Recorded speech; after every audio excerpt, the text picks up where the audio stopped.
नमस्कार दोस्तों, स्वागत है आपका टेरेस गार्डन चैनल पर। तो दोस्तों, आज हम बातें करेंगे गोरी चोरी टिकोमा या फिर येलो बेल्स के फ्लावरिंग प्लांट के बारे में। तो टिकोमा का प्लांट एक बहुत सुंदर फ्लावरिंग प्लांट होता है और इसमें कई कलर के फ्लावर आते हैं। तो हमारे पास भी 3 कलर के टिकोमा के प्लांट हैं, जैसे बेबी पिंक कलर है, एक ऑरेंज कलर है और एक येलो कलर है। और इस प्लांट को तो हम अभी कुछ दिनों पहले ही नर्सरी से लेके आए हैं और अभी तक हमने इसको रिपोर्ट भी नहीं किया है। तो अभी भी ये एक छोटे से 5 इंच के पॉट में लगा हुआ है और इसमें ये बीच में टोकरी भी लगी हुई है। तो दोस्तों, जब है ना 1-2 बार बरसात हो जाएगी तो हम इसको रिपोर्ट कर देंगे, क्योंकि गर्मियाँ बहुत ही ज़्यादा है और रिपोर्ट करने से प्लांट शॉक में जा सकता है और प्लांट ख़राब भी हो सकता है। और जो ये टोकरी लगी हुई है तो इसको निकालना बहुत ही ज़रूरी होता है। अगर ये टोकरी नहीं निकालेंगे तो हमारा प्लांट ग्रोथ नहीं कर पाएगा। तो दोस्तों, टिकोमा का प्लांट परमानेंट प्लांट होता है और इसको हमें बड़े गमले में लगाना चाहिए, मतलब जैसे कम से कम 12 इंच से बड़े गमले में लगाना चाहिए, क्योंकि एक बार लगाने के बाद में ये प्लांट कई सालों तक हमारे गार्डन में बना रहता है। तो दोस्तों, अगर इसके सॉइल मीडिया की बात करें तो इसको वेल ड्रेन सॉइल में लगाना है।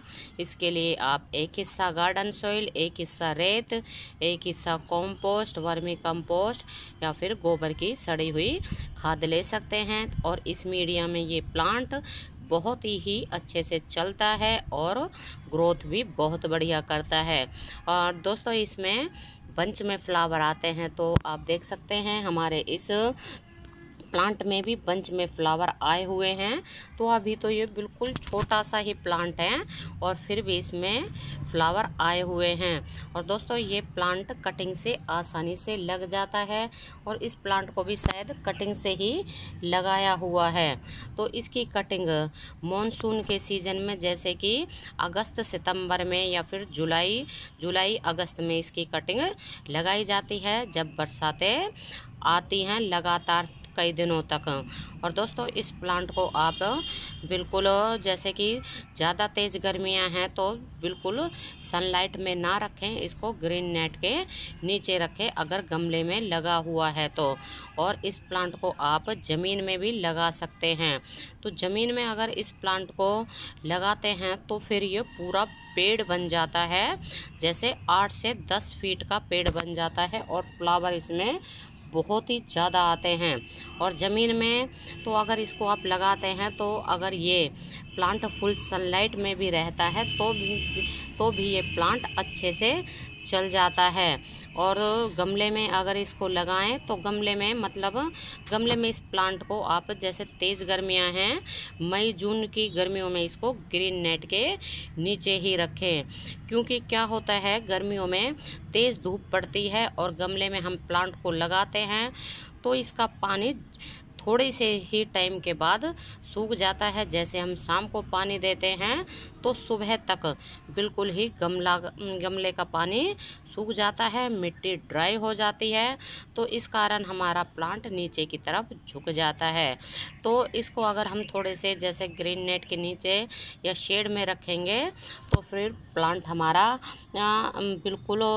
बिल्कुल है ना फ्रेश रहेगा, इसका पानी जल्दी से नहीं सूखेगा। तो दोस्तों, इस प्लांट में कई बार मिलीबग का भी अटैक हो जाता है जब मौसम चेंज होता है। तो अपने प्लांट को आप मिलीबग से बचाने के लिए 15 से 20 दिन में एक बार नीम ऑयल का स्प्रे ज़रूर कर दें। तो इससे हमारा प्लांट बिल्कुल साफ़ सुथरा बना रहता है। और दोस्तों, ये प्लांट विंटर सीजन में डोरमेंसी में चला जाता है। इसमें मतलब जैसे सूखा सूखा सा हो जाता है, पत्तियां भी इसकी झड़ जाती हैं और फ्लावर भी इसमें बहुत ही कम आते हैं, बिल्कुल ना के बराबर। और जैसे ही फरवरी का महीना शुरू होता है, मौसम में थोड़ी सी गर्माहट आती है, तो इसमें नई ग्रोथ शुरू हो जाती है और फिर इसमें साथ ही साथ फ्लावरिंग भी शुरू हो जाती है। और ये हमारा समर सीजन का ग्रोइंग प्लांट होता है। समर सीजन में इसमें बहुत सुंदर सुंदर बंच में फ्लावर आते हैं और कई कलर के इसमें फ्लावर आते हैं। और दोस्तों, इस प्लांट को पानी पसंद है, तो इसलिए इस प्लांट को अच्छे से पानी डालें। और अगर इसके फर्टिलाइज़र की बात करें तो महीने में एक बार इसमें गोबर की खाद की या फिर वर्मी कंपोस्ट खाद की आप इसमें डाल सकते हैं। और वैसे तो इस प्लांट को ज़्यादा खाद की ज़रूरत नहीं होती है, क्योंकि ये हमारा परमानेंट प्लांट होता है। एक बार लगाने के बाद में कई सालों तक हमारे गार्डन में बना ही रहता है। और अगर आप इसमें लिक्विड फर्टिलाइज़र डालना चाहते हैं तो इसमें आप सरसों की खली का लिक्विड फर्टिलाइज़र डालें, लेकिन लिक्विड फर्टिलाइज़र बहुत ही पतला होना चाहिए, क्योंकि सरसों की खली थोड़ा सा गर्म होती है।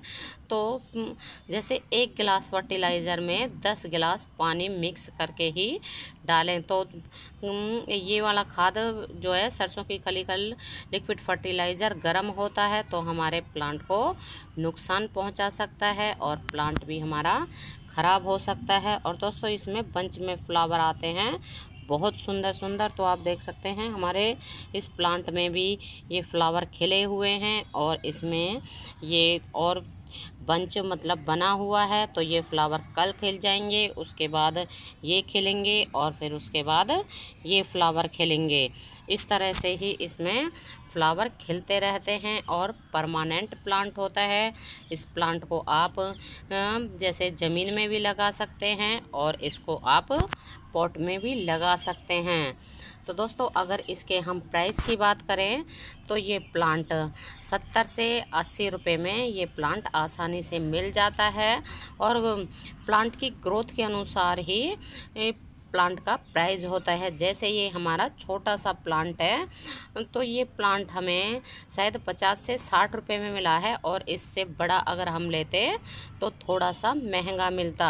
तो दोस्तों, अगर अभी तक आपने इस प्लांट को मतलब टिकोमा के या गोरी चोरी के प्लांट को नहीं लिया है तो अभी भी आप इस प्लांट को नर्सरी से ला सकते हैं, क्योंकि ये समर सीजन का प्लांट होता है और परमानेंट प्लांट होता है। तो दोस्तों, इस प्लांट के टिकोमा के प्लांट के कई कलर आते हैं, तो 3 कलर तो हमारे पास भी हैं। बहुत सुंदर इसमें बंच में फ्लावर आते हैं। तो दोस्तों, अगर अभी तक आपने मेरे चैनल को सब्सक्राइब नहीं किया है तो कर लें और बेल बटन को ज़रूर दबाएं, ताकि जब भी मैं कोई वीडियो डालूं तो सबसे पहले आप देख सकें। तो अभी के लिए बस इतना ही, फिर मिलते हैं। नमस्ते जी, धन्यवाद।